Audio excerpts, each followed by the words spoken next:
The motel sits just off the highway, close enough to hear the road, but far enough to feel detached from it, and one night a man checks in like 100 others before him. Cash payment, quiet signature, no small talk, no attention drawn.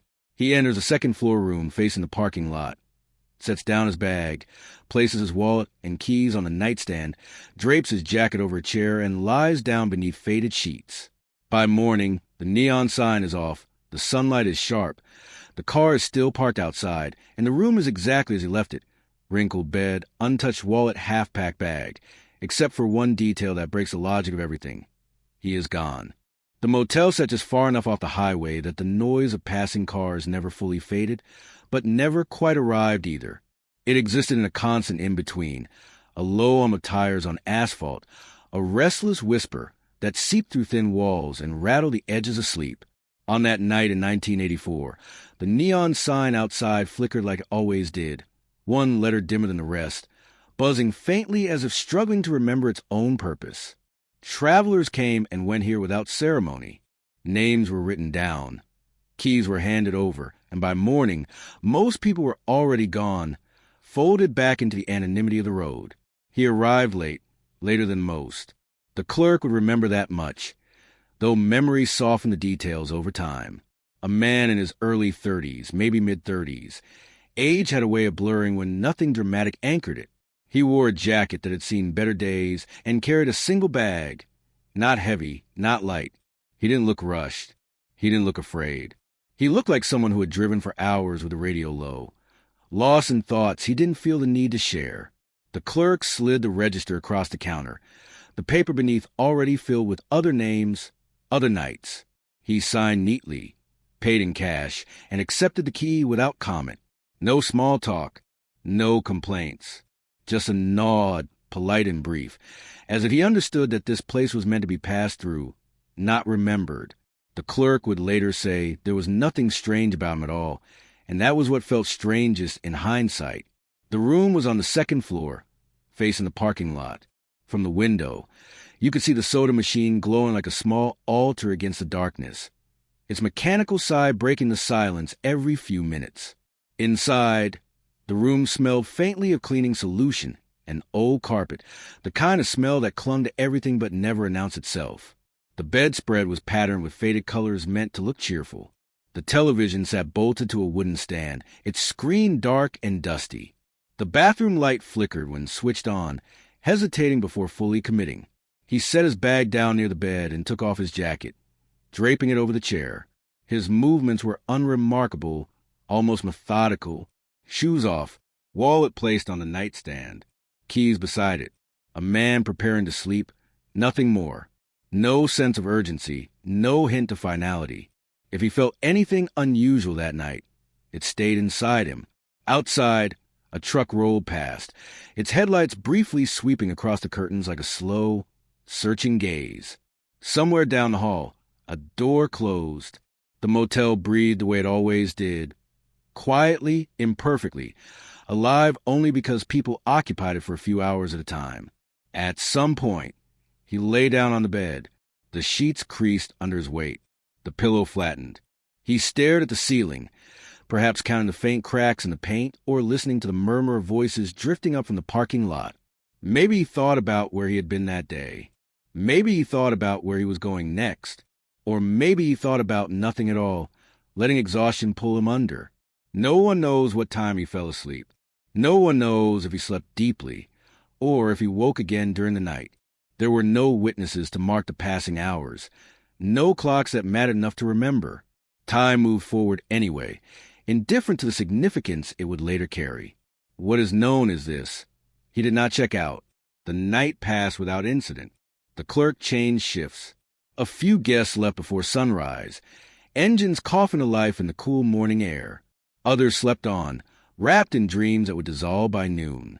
The motel returned to its daytime rhythm, quieter now, almost subdued. When morning came fully, sunlight spilled across the parking lot, revealing dust on windshields and oil stains on the pavement. Birds perched on the telephone wires, chirping as if nothing had ever gone wrong in this place. The neon sign switched off, its glow replaced by the pale certainty of day. The door to his room, remained closed. Inside that room, everything stayed exactly where it had been. The bed showed signs of use. The sheets rumpled just enough to suggest a restless sleeper. His jacket still hung over the chair. The wallet still rested on the nightstand, cash tucked neatly inside, identification untouched. The bag sat where he had placed it, unzipped just enough to show folded clothes. The television had not been turned on. The bathroom sink was dry. There were no signs of panic, no broken glass, no blood, no hurried packing, no note. It was as if the room itself had paused, waiting for him to return and complete the simple act of leaving. But he didn't. Hours passed. Then more. The motel staff followed routine, knocking softly on doors, calling out when it was time for checkout. When no answer came from his room, it didn't immediately raise concern. People overslept. People stepped out for breakfast. People ignored knocks all the time. It wasn't until later, when the door was finally opened, that the absence revealed itself fully, not as a dramatic discovery, but as a quiet wrongness that settled in the chest. A room occupied by someone who was no longer there. A presence reduced to objects. A life interrupted mid-pause. Somewhere between the moment he lay down and the moment the door was open again, he vanished. Not slowly, not gradually, completely. And that is where the story begins. Not with a scream, not with violence, not with chaos, but with a man who checked into a motel like 1,000 others before him, closed the door behind him, and then, without explanation, slipped out of the world he was known to inhabit. No one saw him leave. No one heard him go. The road outside kept humming. The motel kept breathing. And the night swallowed whatever truth it was offered, leaving only silence behind. Before the motel, before the flickering neon and the unanswered questions, his life moved along in quiet, predictable lines. He was not a man people watched closely. He did not command rooms or leave impressions that lingered long after he'd gone. He existed comfortably in the background of other people's lives, dependable and steady, the kind of person whose absence would feel wrong long before it felt alarming. He woke up early most mornings, not because he had to, but because his body was used to it. Years of routine had trained him that way. Coffee came first, always the same brand, poured into the same chip mug that had survived several moves without ever being replaced. He listened to the radio while he dressed, not really paying attention to the news so much as the comfort of familiar voices filling the silence. Silence, when it stretched too long, had a way of pressing it on him. He worked a job that required more patience than passion, the kind of work that kept the lights on without feeding the soul. His co-workers would later struggle to describe him beyond generalities. Reliable, quiet, polite. He showed up on time. He didn't complain. He didn't cause problems. If there were frustrations simmering beneath the surface, he kept them well hidden, folded neatly alongside everything else he chose not to share. There were no rumors surrounding him, no whispered scandals, no debts that anyone knew about. He wasn't running from anything obvious. He paid his bills, returned calls when necessary, and maintained just enough social connection to avoid being labeled a loner. But there was a distance about him, a gentle reserve that made it hard to say how well anyone truly knew him. He had friends, though most of them were situational. People connected by proximity rather than intimacy. Conversations stayed on safe ground. Work, weather, small complaint about traffic, or rising prices. He laughed when expected to, nodded in the right places. If someone asked how he was doing, he answered honestly but briefly. Fine, tired, busy.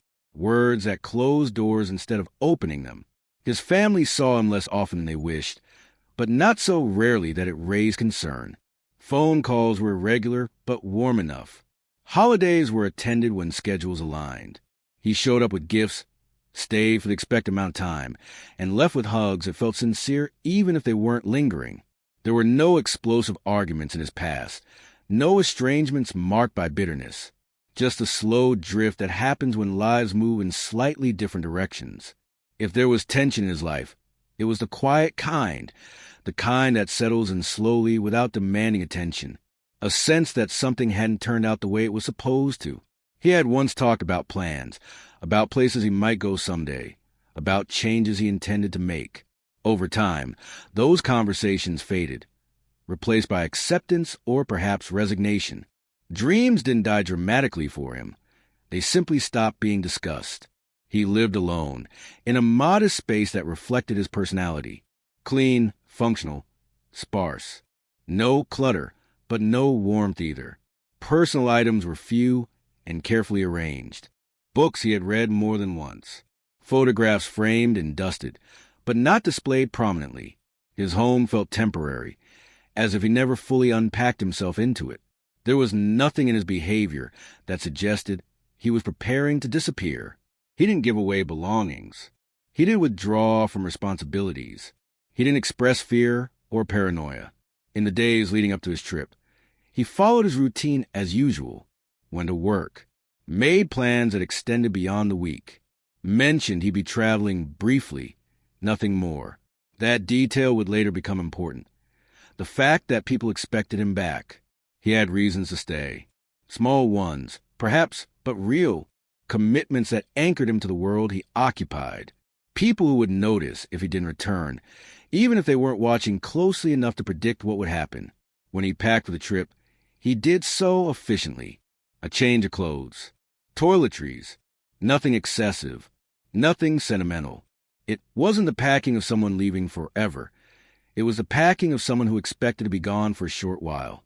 His apartment remained intact, waiting for him in a way that now felt unbearably symbolic. Those who knew him would later replay their last interactions, searching for meaning where none had seemed necessary at the time. A casual goodbye, a brief phone call, a promise to catch up soon. Ordinary moments transformed into final memories, simply because there were no others to replace them. He wasn't a man burdened by visible despair. He didn't talk about wanting to escape his life. If he felt trapped, he carried it quietly, without performance. That made the theories harder later on. There was no obvious motive to cling to, no emotional confession to point toward. The idea that he might have chosen to vanish didn't sit easily with anyone who knew him. He valued order. He valued predictability. Disappearing without explanation required a kind of recklessness that didn't fit the man they remembered. And yet, something had drawn him onto that road. Something had led him to that motel on that particular night. Whether it was chance, necessity, or a decision made long before, no one could say. All that could be said was that his life, as it existed, did not appear to be collapsing. There were no visible cracks large enough to swallow a person whole. That absence of reason became its own kind of evidence, haunting in its simplicity. People vanish every day for clear, tragic reasons. This was not one of those stories. This was a man who fit into his world just well enough to leave behind questions instead of answers. In the years that followed, he would be remembered not for anything extraordinary he had done, but for the ordinary life he had lived. A life that offered no warning signs, no dramatic turning points, no final confessions. A life that seemed, from the outside, entirely incompatible with disappearance. And that was the most unsettling part. Not that he was gone, but that nothing about who he was seemed to explain why. Morning arrived without ceremony. It always did. The motel didn't wake up so much as it slowly became visible again, details emerging as the sun lifted itself over the horizon. Light crept across the parking lot, catching on windshields and chrome bumpers, illuminating the fine layer of dust that settled everywhere overnight. Inside, the hallways smelled faintly of stale air and cleaning supplies, the echo of footsteps softened by worn carpet that had absorbed years of passing lives. Housekeeping began its round the same way it did every day, a cart rolling quietly. A checklist followed from room to room. Knock, announce, wait. Most doors opened easily. Guests already gone, beds stripped of their temporary occupants, trash waiting to be collected. A few people lingered, sleeping late, murmuring apologies through the door. Nothing about the routine suggested that this morning would be remembered. When the knock came at his door, there was no answer. At first, that meant nothing. People ignored knocks. People showered. People stepped out for coffee. The cart moved on, the moment forgotten almost as soon as it happened. Time passed in small, forgettable increments. The sun climbed higher. The parking lot thinned out as engines started and cars pulled away, one by one. It wasn't until later, when checkout time had long passed, that the absence began to feel slightly off. His car was still there, parked neatly in the same spot, its windows reflecting the bright, indifferent sky, a detail easy to overlook at first, but once noticed, difficult to ignore. Another knock, louder this time. A voice called out, polite but firm. Still nothing. The door was unlocked using a master key, the latch turning with a dull, familiar click. No one expected what they found, or rather, what they didn't find. The room was quiet, not the tense kind of quiet that follows disruption, but a stillness that felt preserved, as if the air itself had been waiting. The curtains were partially drawn, letting in thin bands of light that stretched across the carpet.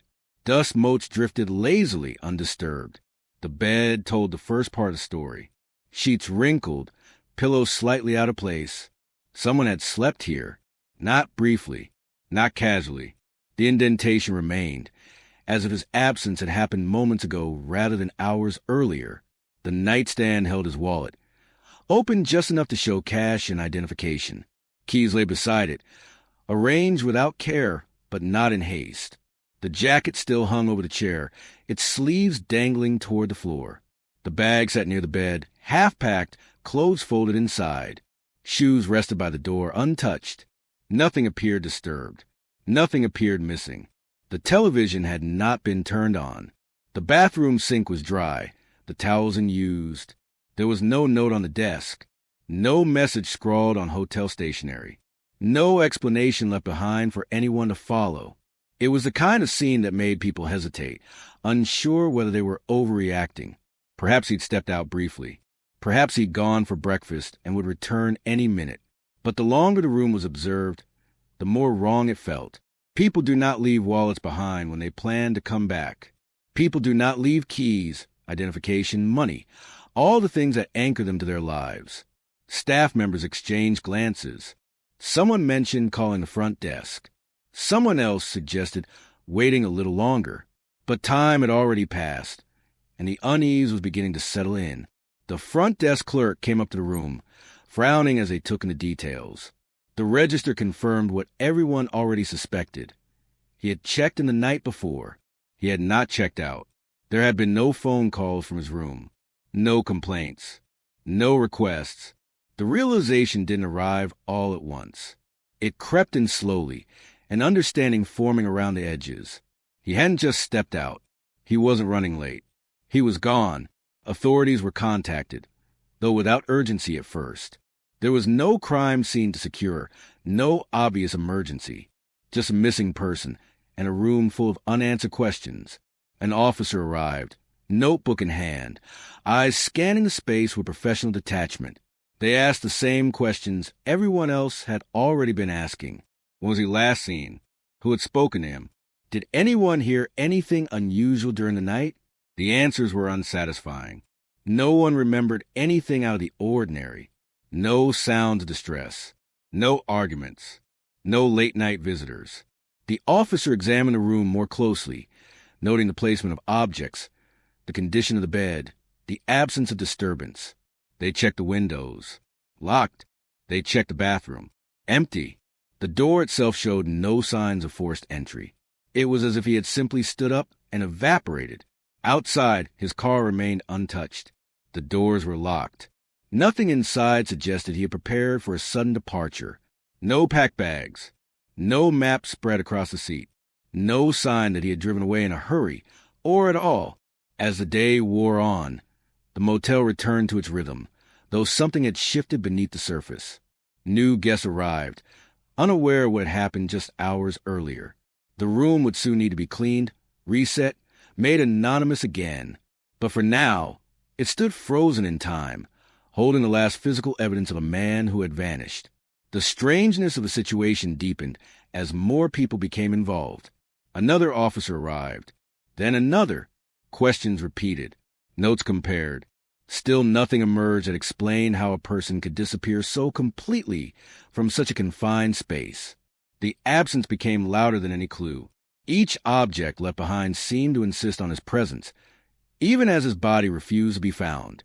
The room did not tell a story of escape or violence. It told a story of interruption. Somewhere between night and morning, something had changed the course of his life, or ended it, but the room gave no indication of what that something was. It offered no narrative, no clear sequence of events, just a pause mid-sentence. As the door was finally closed again, there was a sense that whatever had happened did not belong to the daylight, that the truth, whatever it was, had moved under cover of darkness, leaving behind only a shell of normalcy. The morning continued. The sun climbed higher. People checked in and out. The highway hummed.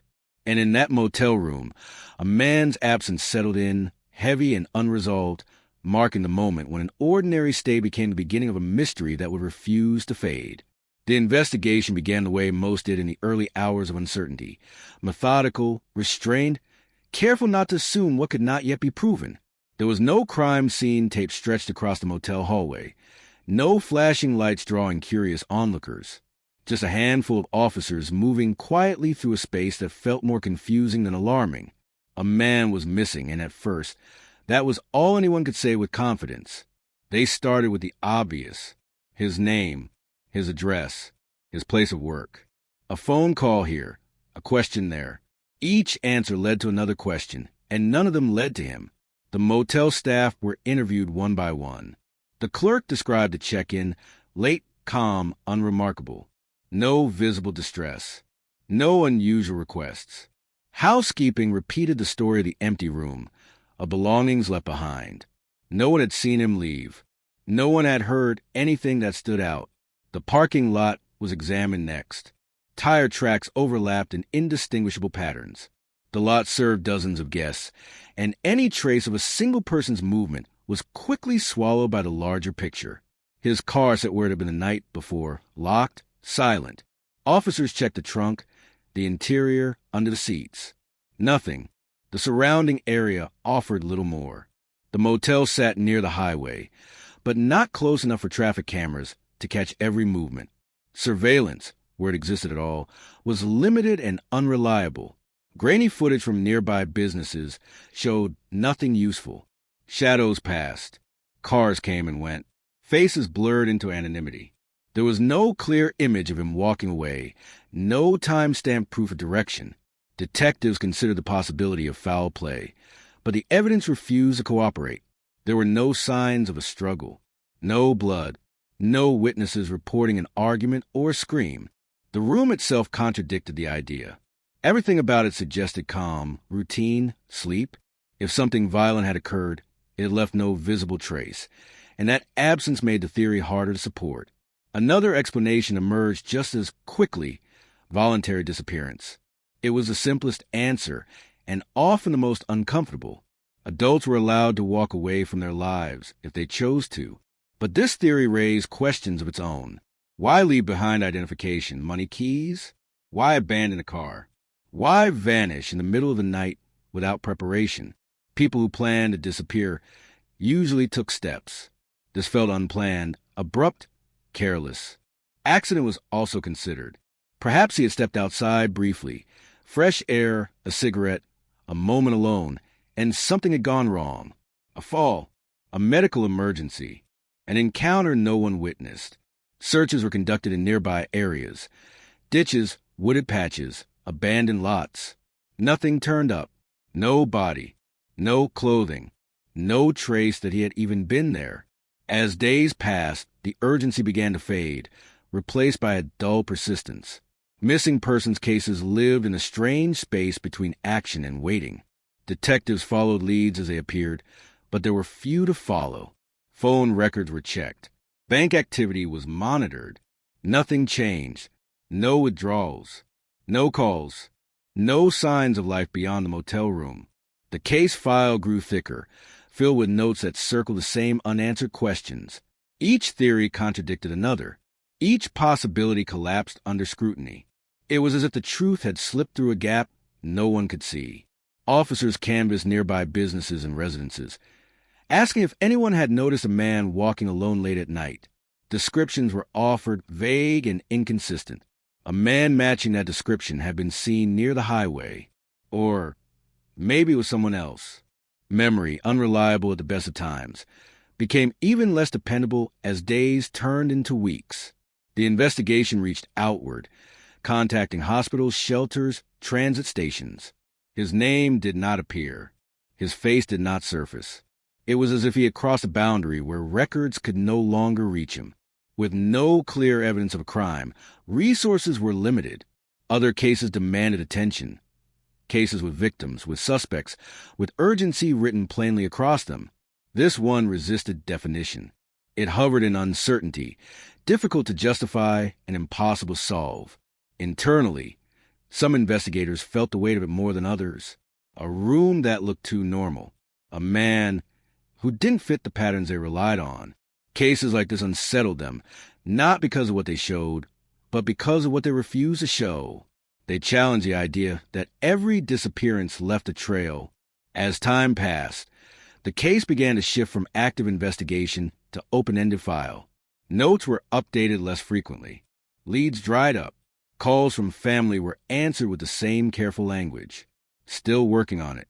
No new developments. Please let us know if you remember anything else. The motel room was cleaned and rented again. New guests slept in the same bed, unaware of the story embedded in the walls. The nightstand held different wallets now, different keys. The space absorbed the absence without protest. For the investigators, the unanswered questions lingered long after official momentum slowed. They returned to the file more than once, hoping time might reveal something they had missed. But time, in this case, only buried the trail deeper. Eventually, the investigation reached a quiet standstill. Not a conclusion, not a resolution, just a pause that stretched indefinitely. The disappearance remained unsolved, suspended in a place where logic failed to connect the dots. And so the case went nowhere, not because no one tried, but because every path led back to the same empty room, the same untouched belongings, the same impossible question. How does a person leave everything behind without leaving a trace? No answer came, only the slow realization that some mysteries resist even the most careful search, slipping through the spaces between certainty and doubt, leaving behind nothing but a file full of questions and a name that refused to be explained.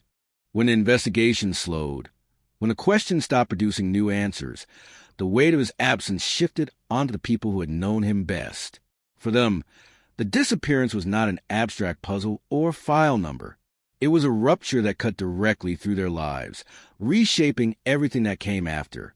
At first, there was shock, the kind that feels unreal, as if someone has spoken a sentence incorrectly, and the world will correct itself if you wait long enough. His family replayed the phone calls in their minds, listening for something they might have missed. A hesitation, a strange tone, a pause that now seemed loaded with meaning.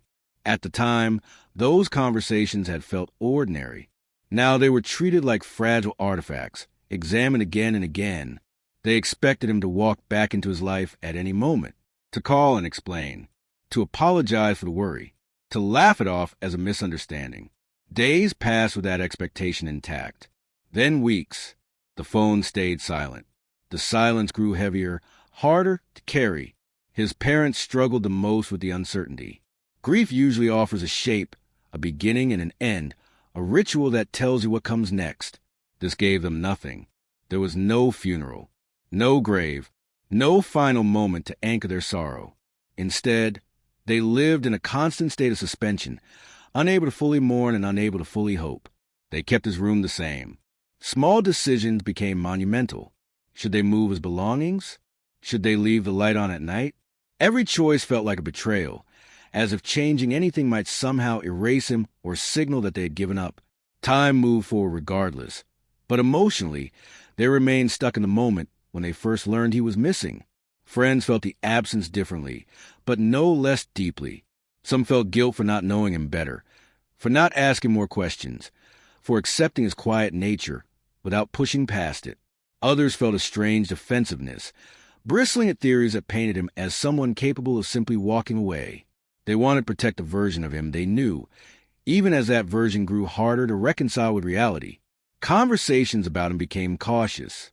At first, his name came up often, stories shared, memories retold, laughter breaking through the tension. Over time, those conversations slowed. Not because he was forgotten, but because talking about him reopened wounds that never closed. His absence became an unspoken presence, felt more than discussed. Holidays were the hardest. Empty chairs took on unbearable significance. Birthdays arrived with no call, no card, no explanation. Each milestone passed without him marked another quiet loss. People aged. Children grew older. Life continued in ways that felt unfairly indifferent. Some family members clung to hope longer than others. They followed every lead, no matter how thin. They called hotlines. They scanned crowds. They imagined him living under a different name, somewhere far away, starting over. Hope became both a comfort and a curse, keeping grief at bay while prolonging the pain. Others began to accept a darker possibility, even if they could never fully articulate it. Acceptance came not as relief, but as exhaustion. The constant tension of not knowing took a toll. Sleep became difficult. Anxiety settled into daily life. The disappearance didn't just take him. It slowly took pieces of the people who loved him. There were moments when anger surfaced. Anger at the investigators for not finding answers. Anger at strangers who speculated without understanding. Anger at him, even, for leaving them in the state of limbo. That anger was often followed by guilt, a painful reminder that emotions do not obey logic. Over time, the world's response changed. At first, there was attention, concern, sympathy. People asked questions, offered help. As months turned into years, that attention faded. New stories replaced old ones. The disappearance became less urgent to everyone except those living inside it. That shift hurt more than anyone expected. It felt like losing him all over again, this time to indifference. The people he left behind were forced to carry the memory alone, without the reinforcement of shared concern. They learned how quickly the world moves on, even when you can't. Some relationships strained under the weight. Grief does not affect everyone the same way, and differences in coping created distance. Arguments erupted over how much hope was reasonable, how much searching was enough, how long one could live in uncertainty. Love remained, but it was reshaped by stress and sadness. Years passed, and his absence became woven into their identities. They were no longer just parents, siblings, friends. They were the ones who had lost someone without answers. It influenced how they saw the world. Less stable, less predictable, more fragile than they had once believed. There were moments of imagined reunion. Dreams where he returned unchanged, apologetic, alive. Waking from those dreams felt like losing him again. Reality reasserted itself. Heavy and unyielding. Despite everything, they kept him alive in small ways. Stories told quietly. His name spoken carefully. A photograph placed where it could be seen, but not stared at. These acts were not about refusing to let go. They were about refusing to let him disappear completely. The hardest part was not knowing which emotion was appropriate. Mourning felt premature. Hope felt foolish.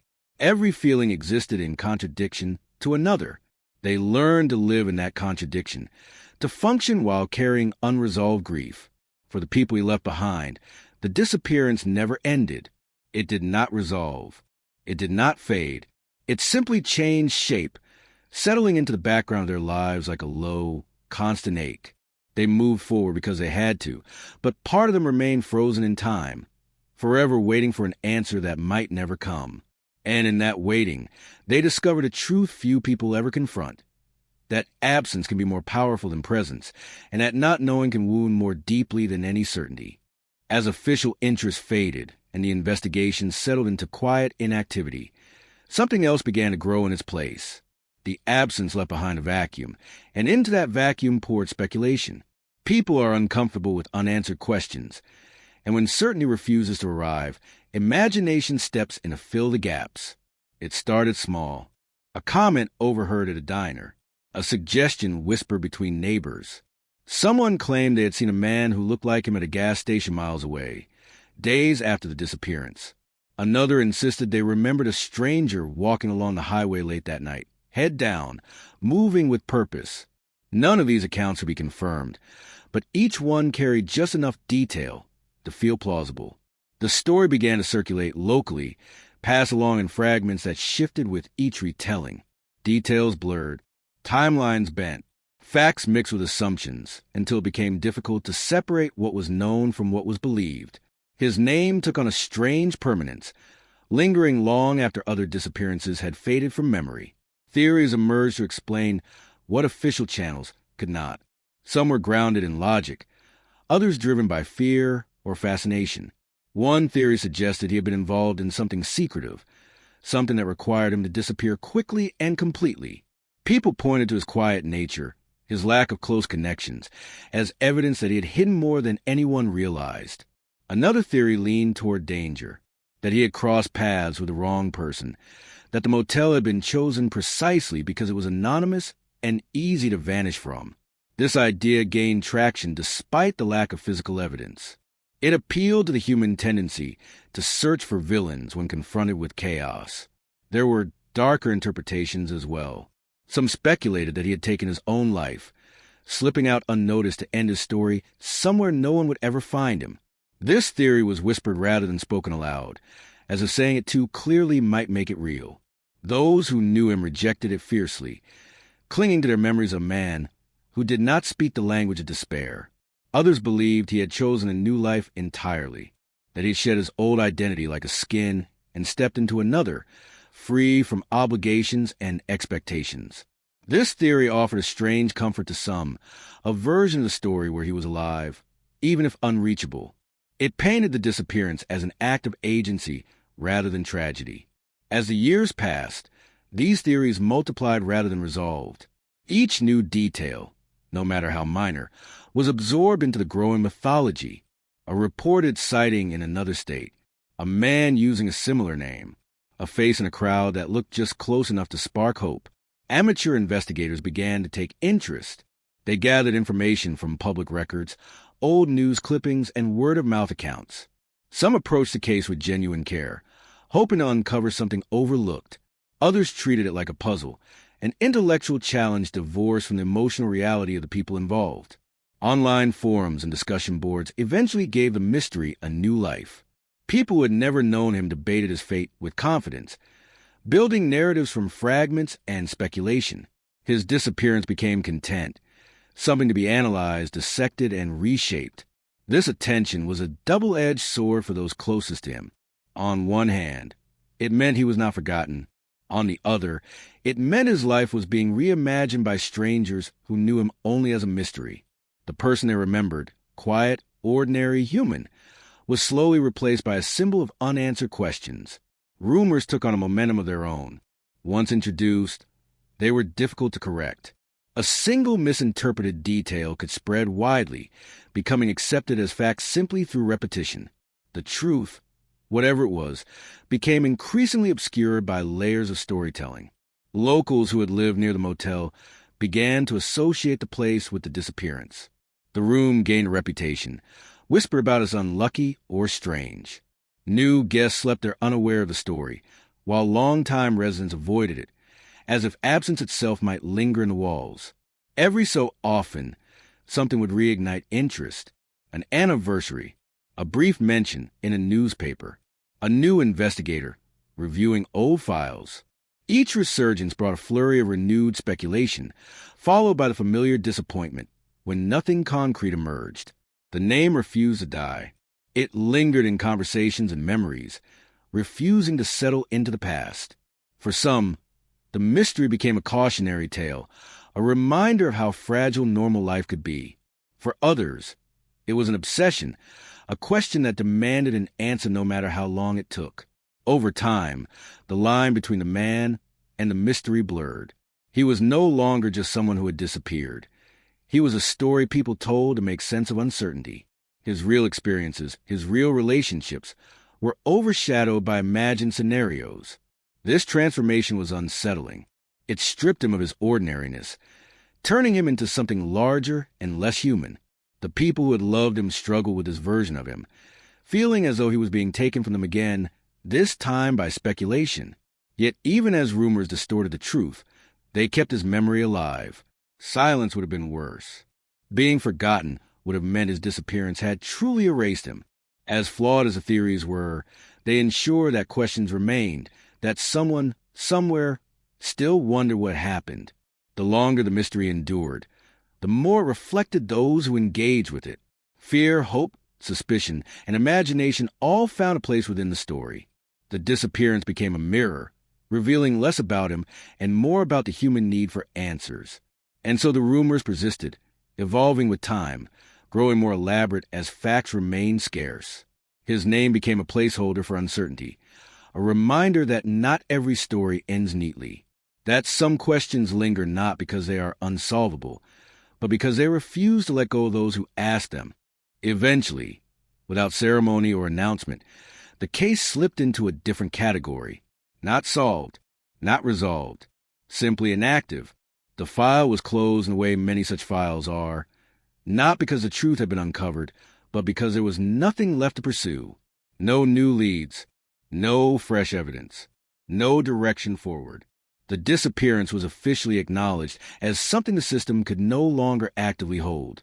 For law enforcement, this transition was procedural, a necessary narrowing of focus. Resources had limits, and cases with clear danger or visible progress demanded attention. This one had neither. It existed in a gray area where effort no longer produced movement. The paperwork reflected that reality with clinical language that softened the blow. Pending further information, inactive status, open-ended. For those who loved him, that shift felt like abandonment. They were informed gently, carefully, as if tone could lessen the impact. The words were familiar by then. No new developments. We will notify you if anything changes. Please contact us if you remember anything else. The conversation ended the same way it always had. But this time, there was a finality beneath it that no one wanted to name. The closing of the file did not close the question. It did not quiet the ache. It simply marked a moment when responsibility quietly transferred from institutions to individuals, from official channels to private memory. Life, indifferent and relentless, continued to move forward. Calendars turned. Seasons repeated themselves. The world did not pause for unresolved absence. It never does. For those still carrying the weight of not knowing, this was perhaps the most difficult lesson to absorb, that the world would keep going even if their answers never came. The disappearance began to change shape again, not through new information, but through distance. Years stretched between the present and that night at the motel, creating a strange distortion. Memories softened at the edges. Some details faded. Others grew sharper, polished by repetition and longing. People noticed that when they spoke about him, they used past tense more often than they intended to. The correction, when it came, was subtle but painful. Language betrayed them in small ways, nudging them toward acceptance even when they resisted it. There were moments when the silence felt heavier than ever. Birthdays passed without acknowledgement. Anniversaries of the disappearance came and went with quiet rituals no one else saw. A candle lit, a walk taken alone, a pause held longer than necessary. Friends hesitated before bringing him up, unsure whether mentioning his name would offer comfort or reopen wounds. Over time, many stopped mentioning him at all, not out of forgetfulness, but out of fear of causing pain. The absence became isolating in a new way, carried quietly, privately, without witnesses. The case file sat on a shelf somewhere, indistinguishable from dozens of others like it. A name on a spine, a collection of papers that once represented urgency, now representing uncertainty. It waited patiently for a reason to be open again, though no one expected one to arrive. Occasionally, something would stir hope. A phone call from an unknown number. A news story about remains found elsewhere. A vague resemblance in a photograph. Each time, hearts lifted cautiously, only to settle back into disappointment when the lead dissolved. Hope became something to manage carefully, rationed to avoid collapse. Over time, the people he left behind learned how to live with the unanswered question rather than against it. This was not acceptance in the traditional sense.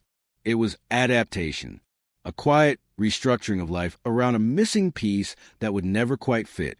They learned to function while carrying uncertainty, to laugh while holding sorrow, to plan for futures that still felt incomplete. It was not strength in the dramatic sense. It was endurance. The disappearance began to feel less like an event and more like a condition, something chronic, something permanent. It colored decisions in subtle ways, made the world feel less predictable, less safe. It taught them that certainty was fragile, that normal life could fracture without warning. For law enforcement, the case became something they remembered occasionally, usually when encountering similar circumstances. A motel, an empty room, belongings left behind. Each resemblance stirred a brief echo of frustration, a reminder of a mystery that refused to yield. But reminders did not reopen investigations. Without new evidence, the case remained what it was, an unresolved disappearance with no clear path forward. The motel itself changed over time. New paint, new management, renovations that erased the physical traces of that night. Guests slept there unaware that the room had once held a moment where someone slipped out of the known world. Absence does not leave marks that renovations can preserve.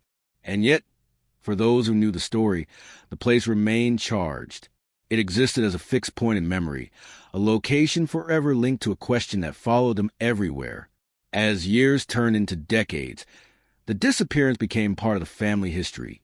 Spoken of in quieter tones, sometimes to people too young to remember when it happened. The story was passed down carefully, stripped of speculation, anchored only to what was known. He went there. He didn't come back. No one knows why. That uncertainty shaped how they spoke about life, about plans, about the future. It introduced caution where there had once been confidence. It reminded them that even the most ordinary lives could intersect with the inexplicable. The case may have been closed on paper, but emotionally, it never was. It lingered in the background of every year that followed, a low, persistent presence that refused to fade completely. There was no resolution to lean on, no truth to accept or reject, only the long, quiet reality of not knowing, stretched across time. And in that space, between official closure and personal continuation, the question remained exactly where it had always been, waiting. Time has a way of erasing urgency, while deepening meaning. As the years stretched onward, the disappearance slipped further from the present, but it did not loosen its grip. Instead, it settled into a different rhythm, quieter and more pervasive, like a low-frequency hum that could no longer be heard clearly but was always felt. The world changed around the absence. Technology advanced. Streets were renamed. Businesses closed and reopened under different signs. The highway near the motel was repaved, widened. Its exits reshaped to accommodate traffic that moved faster than it once had. People began carrying phones in their pockets, then small computers, then entire digital lives. Photographs became endless. Information became instant. And still, the question remained unanswered. For those who remembered him, time became divided into before and after, even decades later. The distance from that night in 1984 grew, so large it became difficult to comprehend. 39 years was long enough for children to become adults, for adults to become grandparents. Long enough for memories to fade in ways that felt both natural and cruel. Some details slipped away despite every effort to hold on to them. The exact sound of his voice, the way he laughed when surprised, the rhythm of his footsteps. Memory, no matter how fiercely guarded, softened with time. What remained were impressions rather than specifics, emotions rather than images. There was a strange guilt attached to forgetting, as if allowing any detail to fade meant losing him again. Those closest to him held on to what they could, repeating stories aloud not just to share them, but to preserve them. Each retelling became an act of resistance against time's quiet erosion. The disappearance itself aged differently. What had once felt immediate and raw became historical, referenced by dates and time spans rather than emotions. To outsiders, it was something that happened long ago. To those who lived with it, it was still unfolding. Every year that passed without answers subtly changed the nature of hope. Early on, hope had been urgent and active, driven by searches, phone calls, and imagined reunions. Later, it became quieter, less specific. No longer focused on scenarios, just on the idea that something might one day make sense. There were moments when the passage of time felt like an accusation. 39 years was long enough for someone to build an entire life elsewhere. Long enough for possibilities to feel both endless and exhausted. Long enough for the absence to become permanent without ever being explained. The silence of those years carried its own weight. No letters, no sightings that held up, no accidental crossings of paths. It was as if the world had swallowed him completely and refused to offer anything back. New generations grew up hearing fragments of story. To them, it sounded unreal, almost fictional. A man vanishing from a motel room before security cameras, before cell phones, before digital footprints. They asked questions with curiosity rather than pain, unaware of how sharp those questions still felt to people answering them. Sometimes the story was told carefully, softened at the edges. Other times, it was told bluntly, stripped down to the facts. He went there. He didn't come back. No one knows why. The simplicity of the statement belied the complexity it carried. The motel itself became less central over time, its physical presence overshadowed by what it represented. The place no longer mattered as much as the moment. The disappearance was no longer tied to a room or a parking lot, but to the idea that someone could step out of their life and never be traced again. As the years accumulated, the absence grew heavier in unexpected ways. It shaped how people thought about safety, about endings, about certainty. It planted a quiet awareness that not everything unresolved would eventually be resolved, that some questions simply endure. There were long stretches when nothing stirred the memory at all. Life demanded attention elsewhere. Work, family, illness, joy, grief unrelated to him. The disappearance receded into the background, not forgotten, but dormant. Then something small would bring it rushing back. A motel sign glimpsed from the road. A name spoken aloud. A story on the news about another person who vanished without explanation. These moments collapsed time, pulling the past into the present with startling clarity. 39 years was also long enough for perspective to shift. What once felt like an interruption began to feel like a defining feature. The absence was no longer an anomaly. It was part of the fabric of life. It influenced how people measured time, how they defined closure, how they understood loss. The unanswered question became less about what happened and more about what it meant. What did it mean to live with uncertainty for decades? What did it mean to love someone whose story had no ending? These questions had no solutions, only reflections. Some days, the silence felt peaceful, a rest from constant wondering. Other days, it felt unbearable, a reminder that the truth might never come. Both feelings coexisted, often within the same hour. The discovery did not arrive with urgency or intention. It wasn't the result of renewed focus or a determined investigator reopening old files. It came quietly, almost apologetically, as if aware it was disturbing a silence that had held for decades. The kind of discovery that happens not because someone is looking, but because time shifts something loose. It began with something ordinary, a routine process. Paperwork being revisited, property changing hands, records being digitized. A task meant to organize the past, not resurrect it. Someone noticed a detail that didn't quite align, a fragment that had been overlooked not out of negligence, but because it hadn't mattered enough at the time. At first, it seemed insignificant, a name appearing where it shouldn't, a reference buried in documents that had never been cross-checked against anything meaningful. It was the kind of thing most people would skim past without pause. But something about it lingered, tugging gently at curiosity. The discovery didn't announce itself as an answer. It didn't arrive labeled as truth. It arrived as a question. As the fragment was examined more closely, its implications began to widen. Dates were compared. Locations aligned in ways they hadn't before. The timeline that had once ended abruptly now showed a faint extension. Thin, fragile, but undeniably there. What made it unsettling was not what it immediately revealed, but what it suggested. That the disappearance might not have ended where everyone believed it had. That the silence of 39 years might not have been empty after all. The information was handled cautiously. There was an awareness that reopening the past carried consequences. For those who had lived with uncertainty, even the possibility of answers could be destabilizing. Hope, after so many years, was not something to be introduced lightly. When the discovery was finally acknowledged as significant, it sent a quiet ripple outward, not a wave, a tremor, enough to disturb the settled dust of decades. Those closest to the disappearance were contacted carefully. The language was deliberate, restrained. New information had surfaced. It might be relevant. It needed to be examined further. No promises were made. No conclusions offered. Hearing those words after so many years felt unreal, as if time had folded in on itself, pulling them back to a place they had learned to survive without revisiting. Old emotions surfaced instantly, raw despite their age. Hope flared cautiously, accompanied by fear just as sharp. The discovery forced everyone to confront something they hadn't prepared for, the possibility that the story wasn't finished. As the details emerged, they challenged long-held assumptions. The idea that nothing had happened after that motel night began to crack. The absence of evidence was no longer proof of absence. It was proof of limitation, of what hadn't been visible, accessible, or prioritized at the time.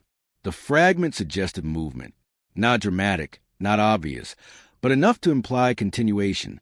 A record tied to a location far from the motel. A connection that hadn't existed before. A moment in time that overlapped too closely to ignore. Investigators approached the new information with measured skepticism. Years of dead ends had trained them to temper expectations. Still, they couldn't dismiss what was in front of them. The details fit together too cleanly, too plausibly. As they followed this new thread, the story began to reshape itself. The disappearance no longer looked like a single moment frozen in time. It began to resemble a sequence, unfinished, fragmented, but real. What made the discovery so powerful was its ordinariness. It wasn't sensational. It wasn't dramatic. It didn't involve a confession or a sudden revelation. It was simply something that had been missed, overlooked in an era when information moved slowly and connections were harder to make. That realization carried its own weight. The idea that answers might have been sitting quietly in the background all along, unnoticed, reframed the entire mystery. It wasn't just about what had happened to him. It was about how easily lives could slip through the cracks of imperfect systems. For the people who had waited for decades, the discovery reopened wounds they had learned to live with. The past surged forward, demanding attention. Old questions returned, sharper now, joined by new ones that felt even more difficult. What if he hadn't vanished completely? What if his story had continued somewhere else, unseen? What if the silence had been hiding something rather than representing nothing? At the same time, dread crept in. Discoveries do not always bring comfort. Sometimes they bring clarity that hurts more than not knowing. After so many years of imagining possibilities, the reality, whatever it was, threatened to collapse them all into something fixed and irreversible. As investigators traced the implications of the find, they moved carefully, aware of the emotional stakes. Each step forward carried the potential to rewrite decades of belief. The absence that had defined so many lives was no longer stable. The discovery also attracted renewed attention from outside. The mystery resurfaced in quiet conversations, then louder ones. People who had once speculated returned with new energy. The story, dormant for so long, began to breathe again. But this time felt different. This wasn't rumor or theory. This was tangible, documented, real enough to demand reconsideration. What unsettled everyone most was how accidental it all felt. 39 years of silence, broken not by determination or persistence, but by chance. It suggested that the truth had not been hidden deliberately. It had simply waited, patient and unmoved, until the right moment to be seen. The discovery did not answer everything. In fact, it raised more questions than it resolved. But it changed the shape of the mystery in a way that could not be undone. The disappearance was no longer confined to that motel room, no longer frozen in a single night. Something had happened after, something that left a trace. As the evidence was examined more closely, the shape of the truth began to emerge. Not all at once, not cleanly, but in fragments that resisted comfort. What had once been an empty space in the timeline now filled with partial clarity, and that clarity carried weight far heavier than speculation ever had. The discovery did not point to a single dramatic answer. There was no moment that explained everything. Instead, there was a slow reconstruction, like piecing together a structure from scattered remains. Records were verified. Dates aligned. Locations were confirmed. Each confirmation narrowed the range of possibilities, quietly closing doors that had remained open for decades. What became clear first was movement. He had not vanished into nothingness that night. He had gone somewhere. Not far, perhaps, but far enough to escape notice.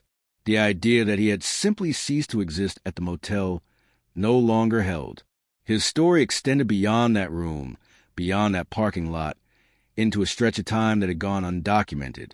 That realization alone was enough to shake long-held beliefs.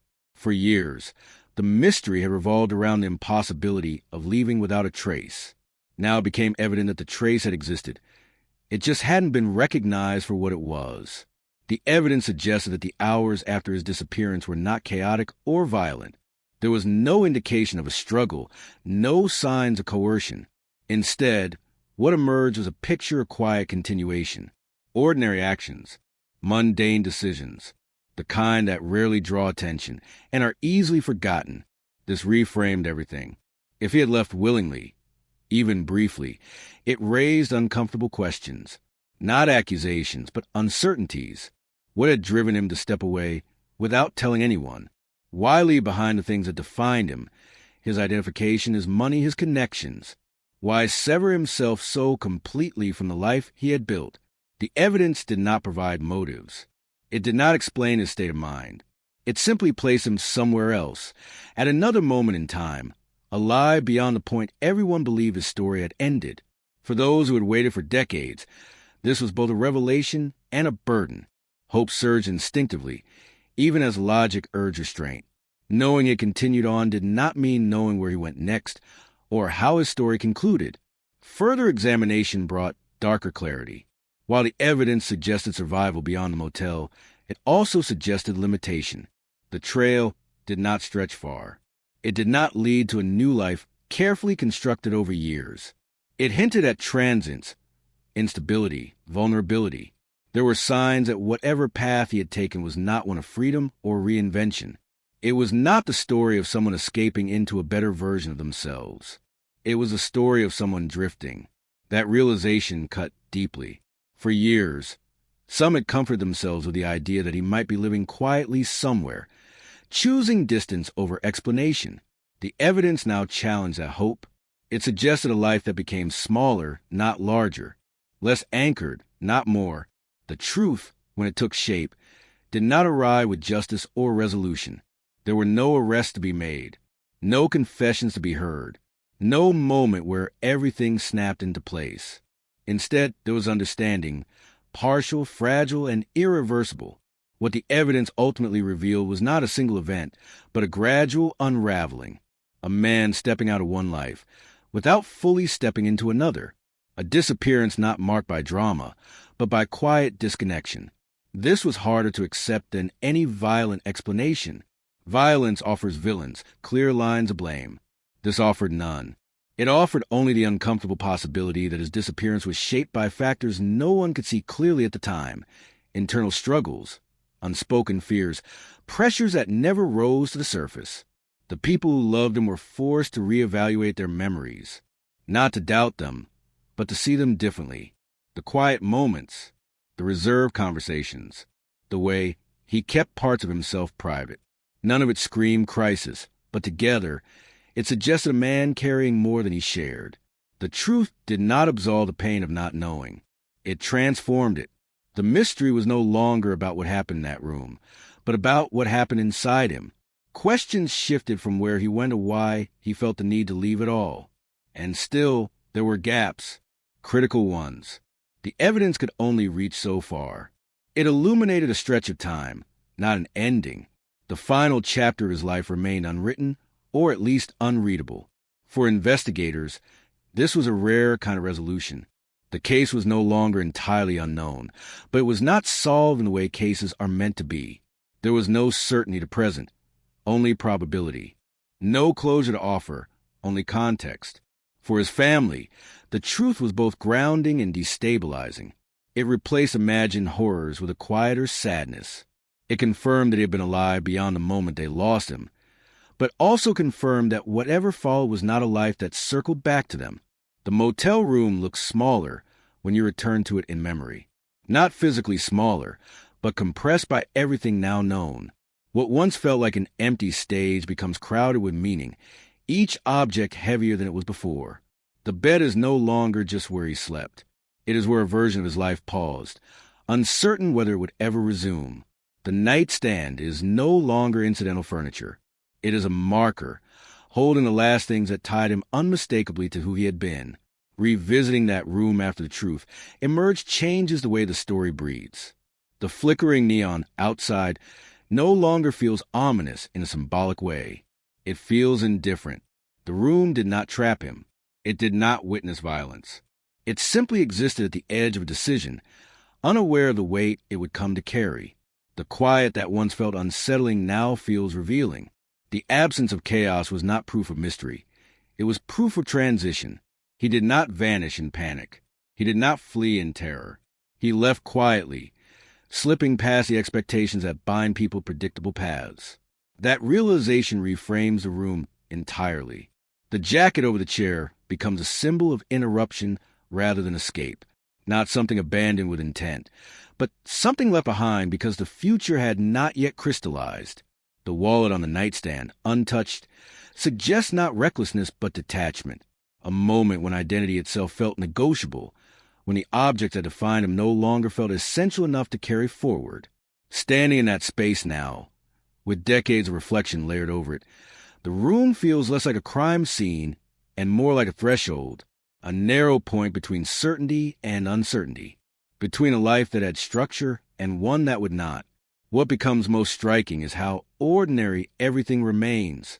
There is no grand symbolism embedded in the decor, no hidden message in the carpet pattern or the view from the window. It is painfully normal, and that normalcy underscores the truth more than any dramatic revelation ever could. The room did not force him to disappear. It simply marked a moment when he stepped beyond the version of himself everyone else recognized. The door did not close behind him as a barrier. It closed as punctuation. Returning to beginning with this understanding softens some questions and sharpens others. How many times had he stood on similar thresholds before unnoticed? How many small moments of disconnection had accumulated quietly, without alarm, until the idea of stepping away no longer felt impossible?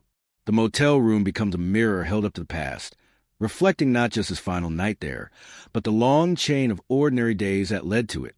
The quiet job, the polite conversations, the unexpressed weight, none of it dramatic enough to intervene, all of it significant enough to matter. For those who loved him, this reframing is both gentler and more painful. Gentler because it removes the fear of violence, of sudden harm. More painful because it suggests a loneliness that existed alongside them, unseen. The idea that he could reach that moment without anyone realizing how close he was to stepping away leaves a different kind of ache. The room does not accuse. It does not explain. It simply holds space for the realization that disappearance is not always an act of escape from danger, but sometimes an act of withdrawal from self. Looking back, the signs were not warnings. They were silences. And silence is easy to misunderstand, especially when it wears the mask of normalcy. The motel room becomes a place where time folds inward, the past and present overlap. The man who arrived late that night exists alongside the knowledge of where his path would lead, even if the details remain incomplete. That overlap creates a quiet tension that never fully resolves. There is something unsettling about how little the room resists reinterpretation. It accommodates every version of the story because it never insisted on one. It allowed the mystery to grow because it never contradicted it. The space itself has changed over the years. Renovations, new paint, different furniture. But those changes feel superficial compared to the permanence of the moment it once held. The physical room may be altered, but the idea of it remains fixed. When the story circles back here, it no longer feels like a beginning. It feels like a hinge, a small, unremarkable place where two versions of life briefly touched before separating. The man who checked in that night did not know how the story would be told decades later. He did not know his absence would become a question people carried for nearly 40 years. He did not know that a room meant for rest would become a symbol of unresolved transition. And yet, Everything points back to this place, not because it holds answers, but because it holds context. It reminds us that disappearance does not require spectacle. It requires only a moment where leaving feels easier than staying. The motel room, revisited, does not offer closure. It offers perspective. It asks us to reconsider what we think we recognize in the people around us. Some stories end with answers. Others end with understanding. And then there are stories like this one, which never truly end at all. They linger, not because they remain unsolved, but because what they reveal refuses to settle neatly into resolution. Long after the evidence reshaped the narrative, long after assumptions were corrected and timelines adjusted, the absence remained. It did not vanish with clarity. It did not dissolve into peace. It simply changed tone. The sharp edge of mystery softened into something quieter, heavier, more reflective. What lingers most is not the question of where he went, but the realization of how easily a life can slip out of view, not through violence or spectacle, but through ordinary moments that accumulate quietly until one final step carries someone beyond recognition. His story becomes less about disappearance and more about invisibility, about how someone can be present in the world while feeling unseen, how routines can disguise internal distances, how politeness can mask disconnection. There is a temptation to look for lessons in stories like this, to extract warnings or rules that might prevent repetition. But the truth resists simplification. There were no glaring signs, no dramatic confessions, no single moment where intervention would have clearly changed the outcome. That is what makes it unsettling. The people who loved him carry a different kind of closure now, not the relief of answers, but the permission to reframe their grief.